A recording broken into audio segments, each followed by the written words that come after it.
一度遠くへ行け遠くへ行けと僕の中で誰かがどうしようなのレスレスねいつだって目を離した君がいるのと悲しまないように笑えそんな色になるための歌さまか影のビーサイド転がってくストーリーを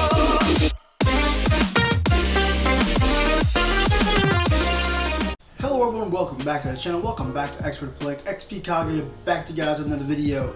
And I'm not going to say my normal stuff. People who are subs, you guys know where everything is. You guys know everything that's linked in the description below, so go check all that stuff out.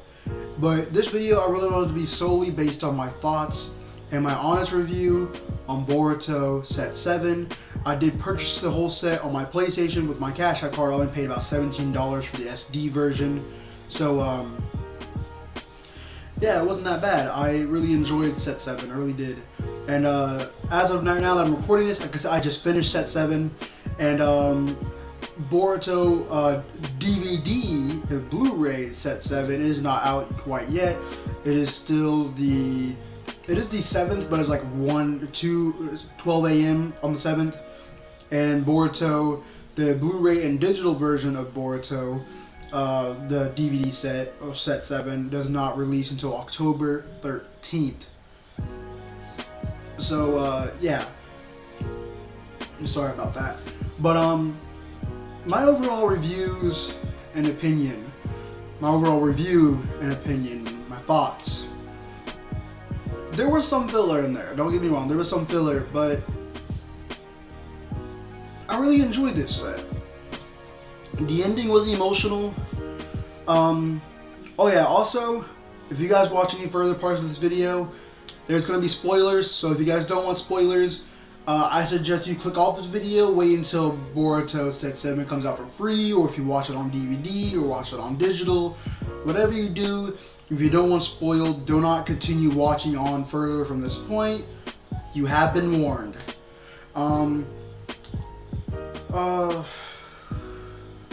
We finally seen Mitsuki's Sage Mode in the end, so that was pretty good. At the beginning, it starts off where we left off from set 6, where Mitsuki just struck Boruto, knocked him unconscious, and yeah, that's big. And Mitsuki goes on with Sekie and the other fabrications. So that's sort of where we left off. Boruto during the Set 7. During the first episode is unconscious, thinking in a fabricated dream of his own, showing that Mitsuki never really left the Hidden Leaf Village, and then Garuga, the red snake that Boruto signed a contract with, a summoning contract with, woke him out of it, because their deal was if Boruto couldn't convince Mitsuki to come back, Garuga would get to eat Boruto, but that didn't happen because he came back. Mitsuki came back to the village, so yeah.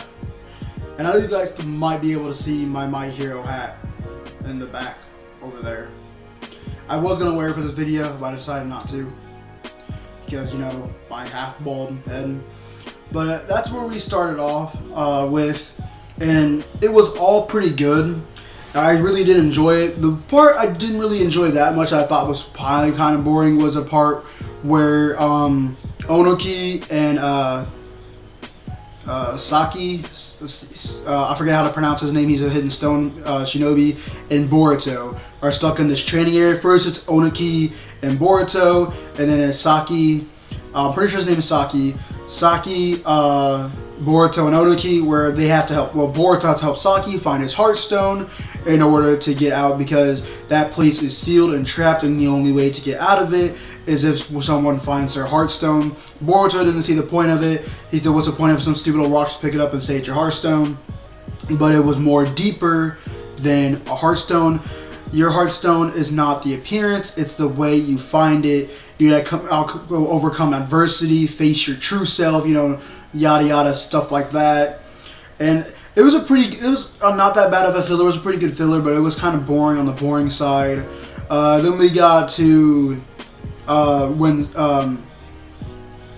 Sakie and Mitsuki showdown, where Mitsuki pierced literally, what was his name? Ku, right through the chest. Like he's about to hand Ku the heart. This is like towards the end. He hit Ku the heart. What they had to do is order, because the fabrications, they weren't fully complete, or we knew that they weren't fully complete. They have issues with them. The fabrications aren't complete. So I don't think you guys knew that actually. So I think that they didn't say that in set 6. But they're weak. They're not. That's why they need Mitsuki. They need Mitsuki because Mitsuki's a perfect synthetic human. He's not real. He was made by Orochimaru. He's a perfect synthetic human. So that's why he needed it. Onoki needed it because Onoki created these Onoki and this doctor, I don't know the doctor's name, but they created these fabrications from white Zetsu. Yes, white Zetsu. Which Onoki didn't want to really do that, but he thought he was going with the will of his late grandson, Chisaki. I'm pretty sure. No, that's a different name. Kozuchi. That was his name. His grandson's name was Kozuchi. Kozuchi or Kozuchi. One of those ones. Yeah, but as his grandson passed away, died in a battle by trying to protect their village, and basically because Onoki told him to never run away from a fight, so he kind of took his words to heart. That's what basically Onoki told him. He took those words to heart, stayed and fought, was barely injured, then passed away in the hospital. And ever since that, Onoki wanted to make for his will and wanted to protect everyone in the Hidden Stone Village so the young youth wouldn't die. Onoki believed that the youth were incapable of protecting themselves, and he wanted to protect the youth in the next generation of shinobi, or next generation of people, because it seemed like he didn't want them to fight at all. So he were making these fabrications so they could take the place of the humans so they would die. But he didn't calculate that these fabrications will also gain a will of their own thoughts and own minds. As Boruto stated out to him, they're basically like humans. They're stronger than humans, better than humans, but that's why Onoki created them, so they could, throw their lives away to protect humans. But basically, that's not what the case was, because in the end, they had a will, their own personalities and everything else like that, which Onoki would see it happen because how Ku turned on them, because Onoki wanted to stop that after Ku and the other fabrications took siege to the village, basically, to apparently further their plans. And since these fabrications weren't complete, they needed also human hearts to help with their new heart, along with Mitsuki's cursed mark heart, because, Orochimaru can't let people get a hold of that. And the doctor's able to finally actually create a heart for them and figured out a way to create a heart, which was with human hearts. They needed human hearts to create their hearts. To help create their hearts to make them complete. And so the doctor completes, that's why Onoki didn't want to be part of that no more, and so Onoki got punched by Ku, knocked out, barricaded in a room, along with the Octa. Octa were these little sand creatures with masks. They sort of look like, what was his name? He was in the part of the Akatsuki. I forget his name, but you guys probably remember. The little black things that had the mask, and he controlled them, so to speak, out of his body. He had more lives. He was with Datara. I forget his name. Anyways, they were sort of like that. I forget that other guy's name, but Kakuzu. I remembered. Okay, it's been a while. They're sort of like Kakuzu's little black things that come out of his body. That's what they're sort of like. And you have to take their masks in order to kill them. That's basically what they were like, though. But they were made out of sand. That's what Onoki was barricaded behind, so he really couldn't leave nowhere until he was able to actually finally leave by using heavy weighted boulder jutsu. And so he's able to get out of that. But the reason why he didn't want to be part of that no more is because they started to rebel and wanted to take the lives of humans instead of doing what they were made to do, was protect the lives of humans. And Ku couldn't understand, didn't really realize what was going on because he was filled now with hatred instead of his current orders from his master Onoki. And yeah, so basically this is all about Onoki. This whole set was about Onoki. But it was a pretty good show. We had a fight, like I said, we had a fight with Sakie and Mitsuki after he, pierced Ku. Sakie the entire time thought Mitsuki was their friend. He's actually created a connection and a bond with Mitsuki. Mitsuki created a bond with them because they're sort of like him. And after one of these hearts were created, so one of the humans did die, and one of these hearts was created. One of the hearts was created, finally, official heart, but that was for Ku, and the other Hidden Stone Shinobi were still in, a sort of stasis, so to speak. Not really, they were out cold on beds, ready to get their hearts taken away. But one of these hearts were finally completed, and the doctor gave them to Mitsuki and, Sakie and the others to give to Ku. And as soon as Mitsuki hands it to Ku, he's about to hand it to Ku, Boruto and Sarada get there and start trying to convince Mitsuki not to do it. But as soon as he gives it to them, goes behind. I seen this coming. I seen it coming because I knew something was up. And then, as I predicted, right when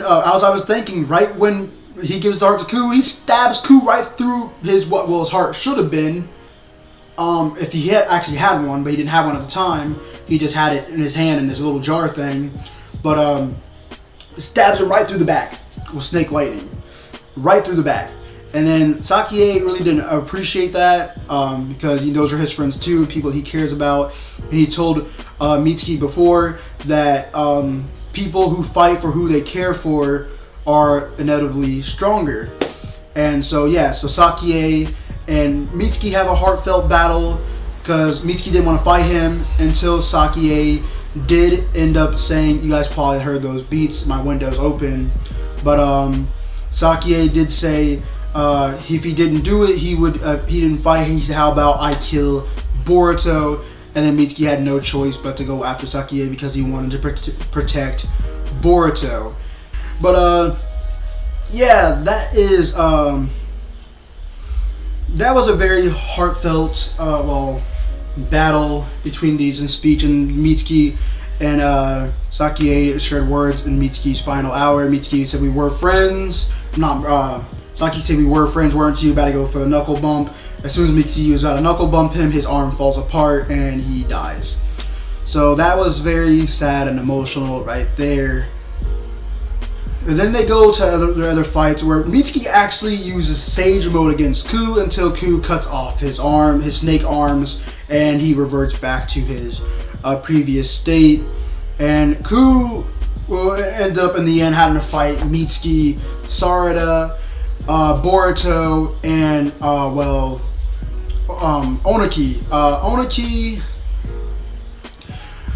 Onoki gave up his life in this because in the end, they did take out his heart. Boruto used a Rasengan to fully get rid of the heart that he had. Ku got a heart because the doctor had a heart, but they needed a human heart. So Ku killed the doctor, took his human heart, and fabricated his own heart. So Ku survived the attack from Mitsuki previously before, and Boruto destroyed that heart with a Rasengan. And with this final thing, he was using particle styles, getting ready to take them out. Then Onoki said, "This is Onoki, the fence sitter, the third Hokage, the third Tsuchikage. Onoki, the fence sitter's final particle style." And he takes out. He finally fully takes out Ku to protect Boruto, Mitsuki, Saki. I forget. I don't know how to pronounce his name. He's another Hidden Stone. He was in the tuning exams, but he protected them along with all them. I don't think he had showed up until the end after Onoki was on the ground against rocks, slowly dying and having his last breath. He said he wished he could have those dumplings from the Hidden Leaf Village, and Sarada said you can, and he said I don't know about that because I, after all, am an old man. That's days are numbered. And then he unfortunately passed away in that scenario. They had a funeral. Besides Boruto, the other genin, where all the Hidden Leaf genin was sent back to the village, while the 7 Kage were at the 7 current Kage were at Onoki's funeral, and all the Hidden Stone Shinobi, the villagers, Hidden Stone villagers were at his funeral as well. Then we go back to the village where Mitsuki's under question.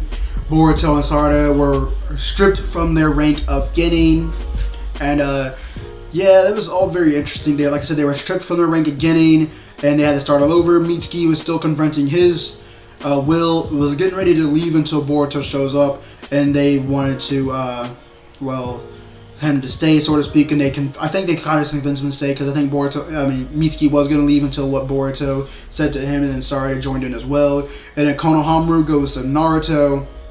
This is the final episode. It goes to Naruto, saying whatever happens to them, if it's my fault, I'll take full responsibility. You punish them, you punish me, but can you please give them another chance? And first, Naruto was going to say no until the 4th Tsuchi Kage. I forget her name. I really do. I'm sorry. I'm not that good at names. But she came in there and basically said that the Hidden Stone will always accept Boruto, Sarada, and Mitsuki as shinobi.